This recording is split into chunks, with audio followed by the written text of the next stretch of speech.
I am so excited to talk to you today. Yeah, yeah, sure. Well, this has been Thank a long you. time coming. Well, for the people who are just meeting you and hearing from you for the very first time, can you tell me a little bit about yourself and how did you get into politics? I know that's always a question. Who would want to do this, right? No, I think, I think we need decent, and I'm by no means perfect, but I think we need like decent, like, good people in all aspects of the political realm, obviously, different professions and stuff. And, as someone who's lived in Surprise now for, goodness, like 21 years, uh, I just kind of at one point thought to myself, like, why not me?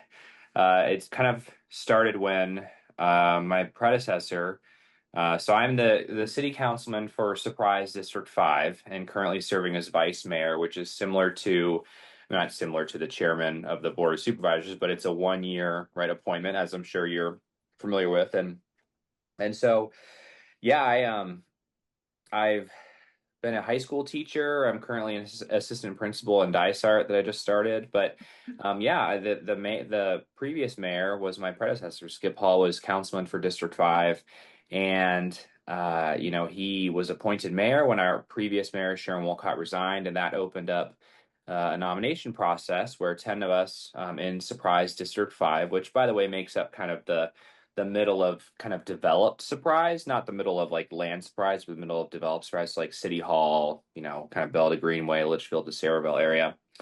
And so 10 of us applied. I didn't get it. Dave Sanders did. And one of the questions they ask is all when you interview, and you get to interview, as I'm sure you're familiar, it's quite a intimidating interview because if you're sitting at like not the dais, but like at the podium, and you have seven elected officials up there, and then you have the public behind you. And I had the public there because there was like a controversial planning and zoning meeting after, and so I was like, I'm glad they're not out here for me, but it's not a typical interview, process. But anyways, I didn't get it, but they always ask you, like, one of the questions it feels like is always asked is, do you plan on running if you don't get the appointment? And I said yes, absolutely. And I think everybody said yes, but I was the only one who ran. And in a way, I feel like it's a blessing I didn't get that, because I don't know, like, if I would have been as motivated to work as hard.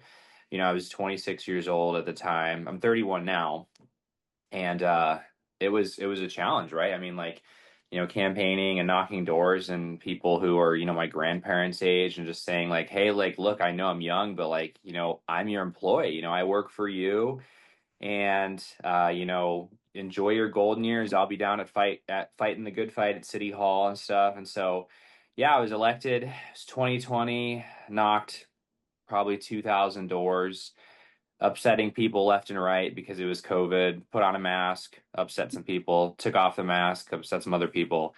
But I was just like, I kind of, what I came down to is, um, the alternative is they're not going to vote for me. So that's the worst that can happen. So if I go to, someone's house and, they're upset, they're not going to vote for me. Well, that's already the reality. So I was like, let's at least get out there and try. And God was good, and won in 2020, had to turn around and run again in 2 years. That was stressful, right? Because it takes so long to like learn everything. And so I ran unopposed in 2022. I mean, we did have an opponent, but we got him off the ballot because of signatures. And so yeah, then I'm up again in 2026. So that's kind of my backstory. As far as like outside of politics, I'm married to my wife, who I met, actually, my first job in city government was a lifeguard when I was a teenager, and that's how I met my wife. And so yeah, it's just kind of, I always tell people like, I'm that guy. Like, I taught at the high school I went to, but instead of like kind of like being embarrassed or like, obviously it's silly, I just decided to like embrace it, you know, and working for the school district and for the, obviously at a different level, and then representing the city partly, has been a super awesome experience. And I'm sure people ask you when you're on the Goodyear City Council, like, is it stressful? And I'm like, well, absolutely. It's an important job. But I have the quote I have lately is, I'm blessed to be stressed, because a lot of people, probably would love to have this position. Like, it's, we're definitely called, um, to really, hammer, be focused on the issues and understand them and explain them to residents. And so I feel like I use my education background to kind of like understand complex issues, not as well as like, department heads and stuff, but just being able to explain it to the public who they don't have, time to focus on that, which is why we have that representative government where we hire people to become experts in that area and make decisions for us. And I'm a huge proponent of that. But yeah, that's me mostly, and I'm you can ask me anything. I'm a pretty open book, so yeah. Well, I love your backstory. I Yeah. think it's fascinating. Are you a registered Republican? Yeah, so I'm a registered Republican. I have been essentially my whole life. Whenever I registered to vote, I can't remember exactly when it was. So, and I'm pretty conservative. I always say like I'm a common sense conservative. Conservative, but I'm not crazy. Um, but yeah, as far as my parents are both Republicans. And I kind of grew up and I kind of like, and my parents were really good at never like trying to like convince me one way or another. And I actually took that into, teaching when I taught, I was a civics teacher. And Okay. obviously, when you're teaching 17, 18-year-olds, they're future voters. Like it's not our job to, recruit kids or convince kids to a certain party, just to give them the education, to give them the education, um, you know, and let them decide. So yeah, I'm a huge proponent of, there's just certain things that are kind of like, I guess, deal breakers for me, like that I guess maybe I don't like see eye to eye with on the other side. But as far as like, just supporting public safety, trying to, lower taxes and fees, even if it's a little bit, and, talking about, the challenges of doing that in elected office, because a lot of the time it's not an issue once it gets up for a vote. It's the issue is getting it to a vote because a lot of work goes on behind the scenes, to sometimes, you know, anyways. But yeah, and I think also too, like just being a Christian, like I would not be where I'm at without God. And, I mean, he is like everything to me. I'm nothing without him, and I'm proud to say that. So I just hope that I can always continue to be a good example for him. But in city council, like we run as nonpartisan, right? But I always answer that question because I think it should be we should be transparent about it and tell people. Obviously, it is nonpartisan, but people kind of want to know, and that's it's public information too. So like they could definitely could just look it up. So yeah. When I ran in 2009 Mm, and I lost, and then I was appointed in mm, 2012. So I did the whole interview process. hmm. Nerve-wracking, right? It is. Yeah. And when I ran back then, the whole nonpartisan thing, it really wasn't Republican, Democrat. It was we all Hmm. kind of just did our thing. But these last two races out here in Goodyear had been very much Yeah. conservative, liberal. It's really interesting to see how time's going by and how this is becoming an issue, especially in a city like Goodyear that's growing so quickly. And then Yeah. another thing that you had said too is about being able to be involved in the things that you enjoy and that are important to you. Yeah. And for me on my side, I think my writing kind of is that, like even Yeah. these business license fees, this is an issue that affects a lot of people.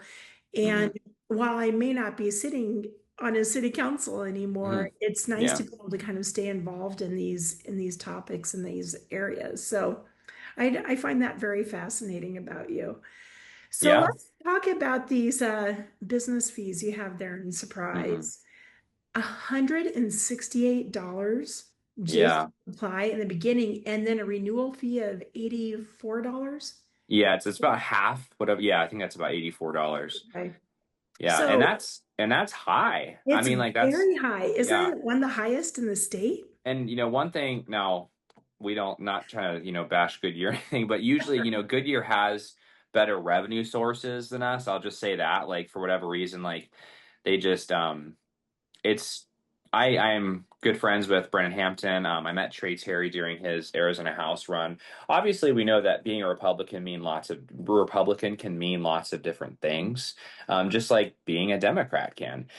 Um, but yeah, I mean, I think we started having the conversation And then something that came out was, I think it was actually might have something that you posted, but like Tucson was getting like destroyed for like doing a $25 fee.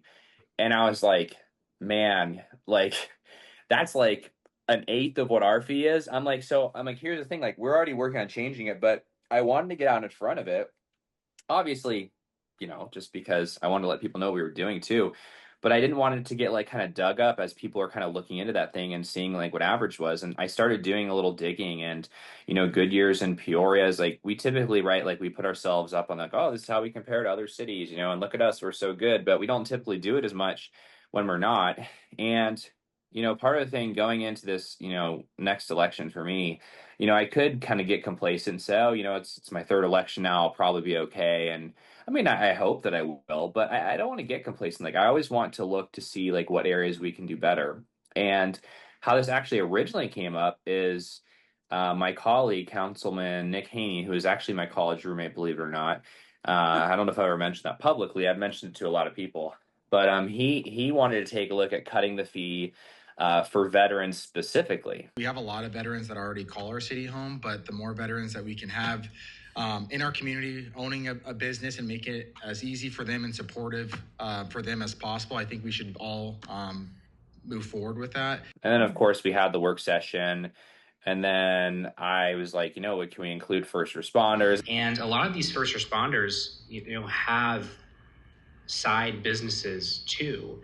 And so, I mean, it gets a little tricky, like, where you draw the line, but I would love to expand it. If we're going to lower veterans, I would like to see if we could extend that to first responders as well. And then we were like trying to include all these different groups.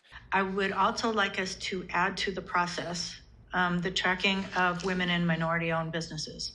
And it just became like, anyways, it just got like the water was like too muddied, and there was another councilman. He's like, no, like we need to decrease it for everybody. And obviously, you have to realize that like it creates a lot of work for staff to like invest. Like, how do you determine if someone's a veteran? You know what I mean? Like, I don't know. Like, how do you like? Do they have some sort of? And my grandfathers both served in the army. They're both passed now, and so I have a little bit of experience. Growing from a military family, but like how do you and so staff would have to investigate. So we kind of brought it back and just said like let's take a look at lowering it across the board.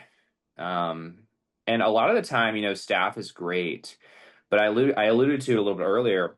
Once this thing comes up to a vote, I highly doubt anybody will vote against it, right? Because like it's just like it's just I don't know, like I just feel like it's common sense. Now there's one or two. I mean, you never know, but the reality too is like when you go through this with staff, and staff is great, but they have a different perspective, right? Staff makes a little more money than we do on elected office, and they don't serve in terms, and so they typically don't rock the boat. They have to I mean, obviously we care about employee morale and stuff, but whenever you cut something that affects funding, and so uh, I would ideally like to get rid of all of it.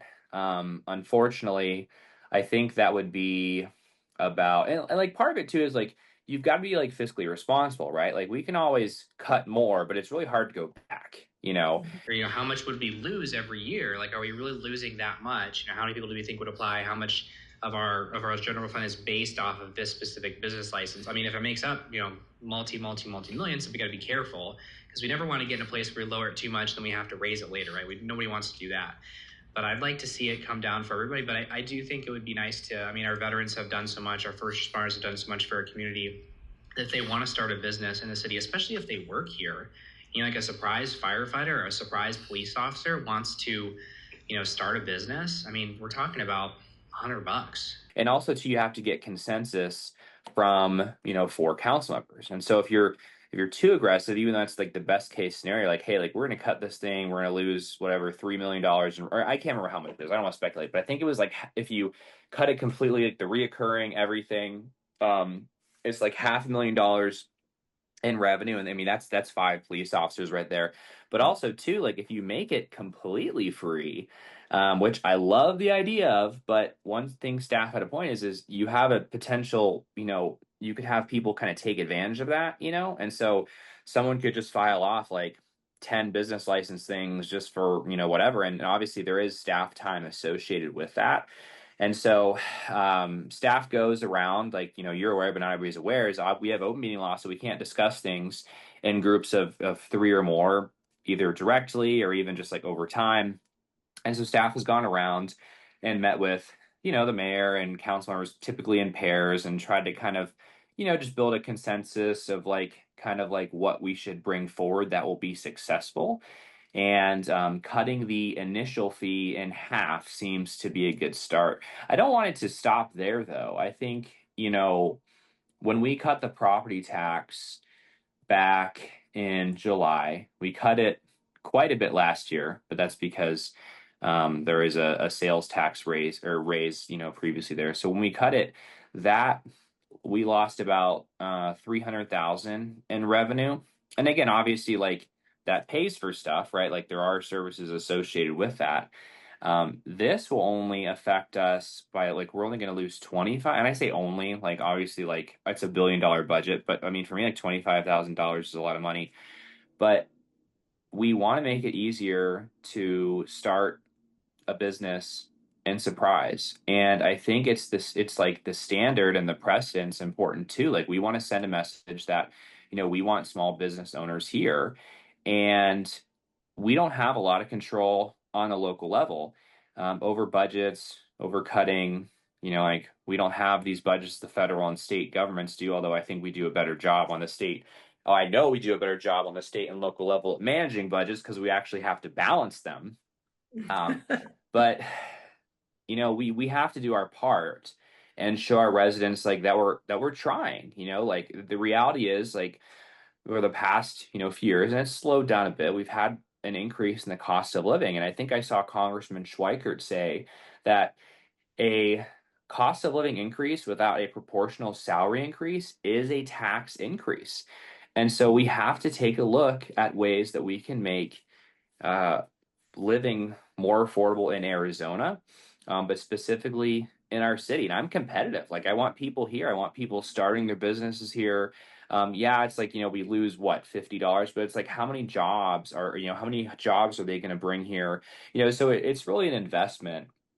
And, I think, too, it's again like sending that message to business owners that were, I mean, first time business owners. I've never opened a business, but I've talked to a few. And it's not just like there's so many fees. Like you have to deal with the federal government, the state government, the county government with the Maricopa County, and then the city level, and then of course you got the HOAs, which is a whole different thing, and generally like our county, Maricopa does a really good job with like budget, but it's just there's so much red tape, and we've got to do a better job at making it easier. I had a foreign exchange student, last thing, and I'll stop rambling for now, but from Brazil, when I was a teacher, and I asked, what's like the most like well-known thing about America, if, like from Brazil, like what when they talk about America, like what are we known for? And he said that it's easy to start a business here, and I thought that was really remarkable. He said some other stuff too, but that was the one that stood out. Because in other countries, like I think sometimes like, and again, it's a whole different topic, but we take our freedoms, our privileges, our abilities to do that like for granted, because it's obviously allowed in a lot of, you know, like constitute like Republican or Democratic, countries. But I mean, obviously in Canada, for instance, like obviously you can't, North Korea, Russia, like, right. I mean, I doubt you can even do it effectively there. But even in places like Canada, they'll take like what, 50% of your, income and taxes. And so it's not very motivating for people to come up with ideas. And so you're either getting better or you're getting worse. And so I think that, plateauing and just kind of being happy with the status quo, like, that's not acceptable for me. Like, that's not why my residents sent me here. They don't want us to tread water. They want us to, aggressively pursue good policy, because eventually I'll be gone. The rest of the mayor council will be gone eventually. And we have to kind of not future proof our city, but we have to think like, okay, like we're not always going to be there. So we have to set up Surprise for success in the future as well. So I hear you saying a couple of things. Mm-hmm. And my experience is I am a small business owner. Mm-hmm. And one of those things when you get going, you need a website, you need Mm-hmm. the materials to get your business going. And Mm-hmm. you look at $168. I'm not a huge fan, as we've discussed in the past, I'm not a huge fan of the business license fees. And I know they're important, that we need them for bookkeeping. And then it came up to be really important when we were trying to chase down the sober living home problem. I would rather see, I mean, it's expensive to start a business, right? And there's all kinds of little fees, business fees, business license fees for the state, for the county, whatever, wherever you have to get them from. I would rather see us, if we're going to go down this path, make it cheaper for businesses to get started for everybody, not just veterans, but for everybody. And then maybe if we have, and then maybe also add maybe some sort of grant process in for veterans that need help for this part of it, or want help for this part of it, have some sort of grant available to them. But I would rather see all of our residents or all of our businesses have discounted access for the business license, not just the veterans. To go to the city, it's like, oh my gosh, where will I get those startup funds Mm-hmm. to do that? And for me in Goodyear, so I fought the business license here for 10 years in Goodyear. Mm-hmm. And my reasoning was I'm a home business. So Yeah. I'm not, it's not like I can partner with the city and go out and do promotional events. They're not going to help promote Mm-hmm. me like a restaurant or Yeah. a neat little Yeah. business, right? There was really no benefit for me to have a license. Nothing ever came back my way as, Yeah. as support. Certainly Mm-hmm. didn't have anyone from the city holding my hand and helping me do my work from my little Yeah. house here. So that's kind of my reasoning for why I fought it in Goodyear. But you make a really important point. As conservatives, you want to keep prices and costs as low as possible for people to be competitive. And you're also in a position where you want to attract people to go to Surprise, Arizona. In the same respect, you have to be able to have that revenue to generate, to pay for your police, to pay for your fund, Mm-hmm. to pay for staff. It's a balance for sure. Yeah. How do you think this work session will go this week? I think it's going to go. I'm hopeful. I feel like it's going to go well. I think we have, a pretty, conservative council. And I just want to clarify too, like a lot of these issues that I try to focus on, like obviously there's issues that are like 50-50 issues, or even like 60-40 issues that are maybe like, more, I guess, controversial. But a lot of the issues that I try to focus on are like what we call like 80-20 issues, at least in my opinion, funding police, cutting property taxes. Like these aren't things that are like crazy ideas as much as some people like, oh, it's, and I've noticed too, like, I mean, like obviously when you make cuts, like there are realities you face, right? And for us, I mean, the city, and I don't think it's like technically called a surplus, but I was talking with Councilman Melton, and it's like, we had, however many X million dollars of a surplus, and our general fund, which is our reoccurring budget, has gone up like, $20 million in like the last year. So obviously we're bringing in more money.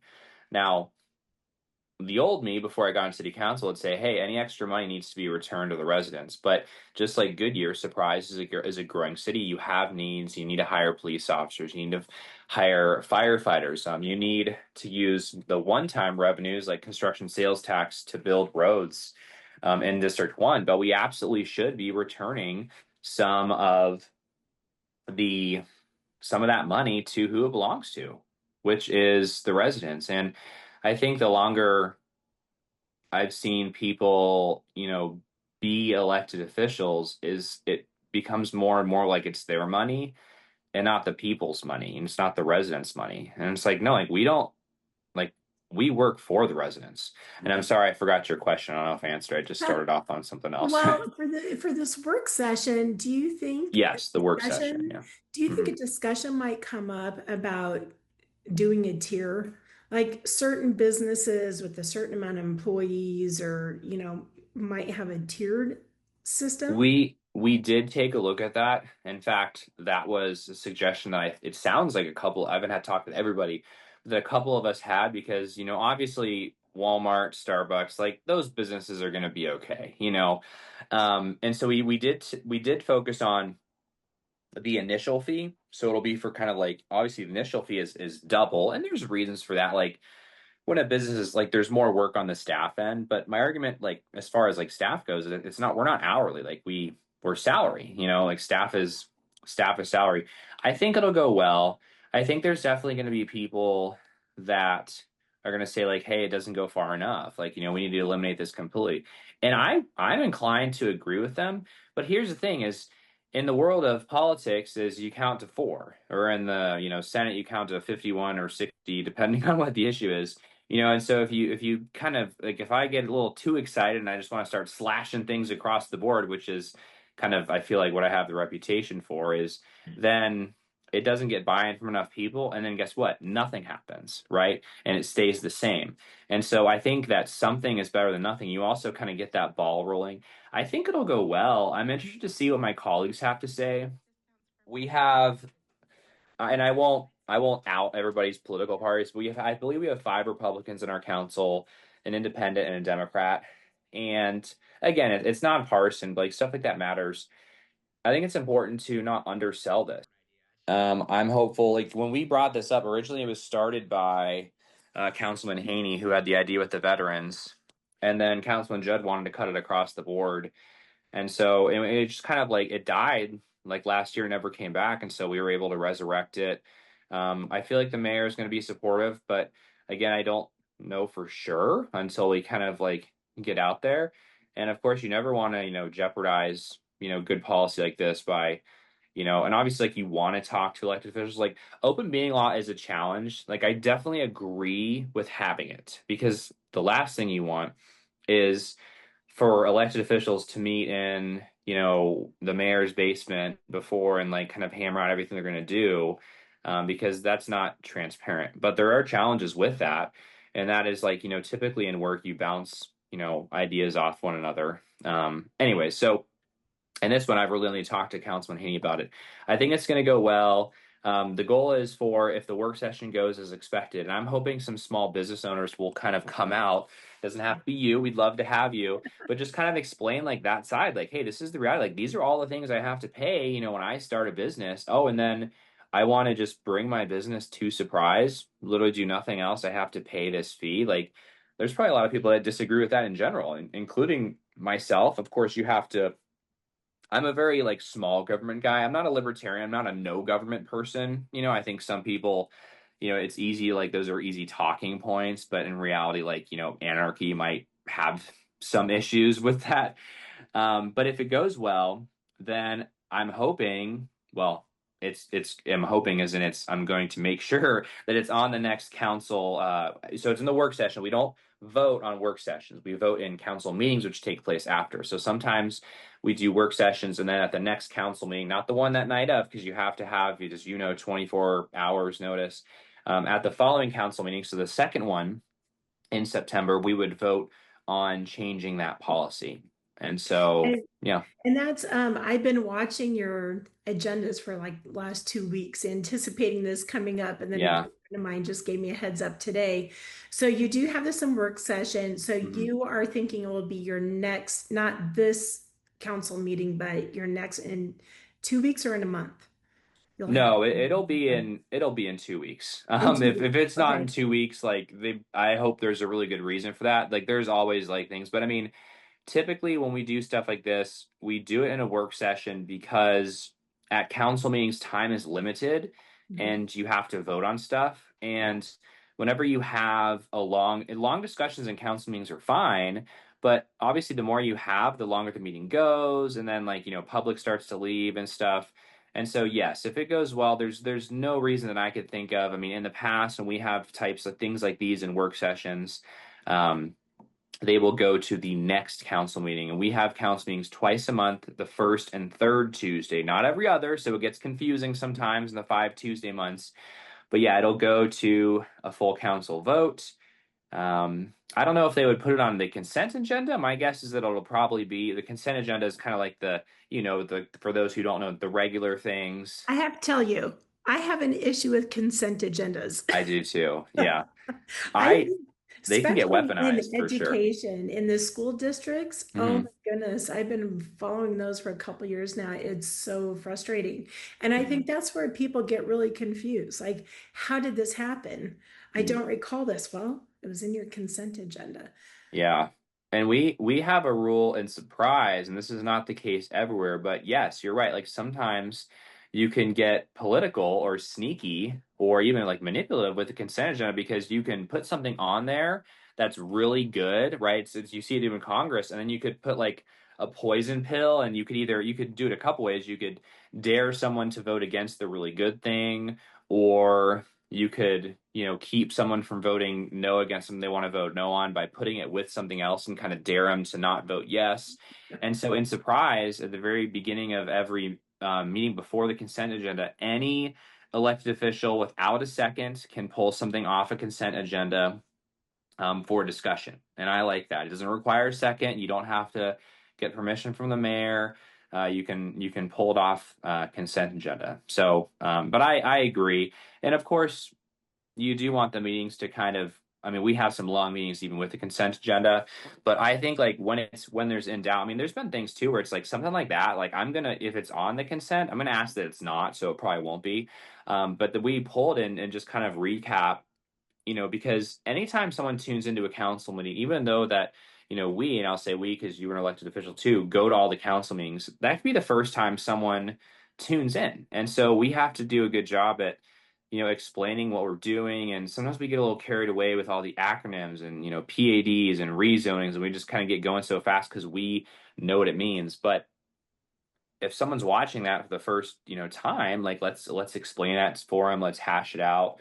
And there are other things, I mean, there are some things you know that make sense on the consent agenda, but in a perfect world, right, we just vote on everything individually. But time is a reality, and we want to respect. I think part of being government too is transparent, but also efficient is the other side of that. So, but yeah, obviously the school board. I mean, we have a great school board here in Dysart, but yeah, I mean, it's they have different rules, right? So I think in like for school boards, like I think they have a president who's kind of like appointed. I'm not too familiar with it, but it sounds like there's certain things that are like the president's discretion. They can kind of do it unilaterally. And I don't know like how easy it is to pull something, off consent and stuff like that. So there's a little politics and go into it, but yeah. So Well, thank you so much for yeah, help taking the help time us to get the talk. word out. I'm trying not to like I was going to start advertising it more.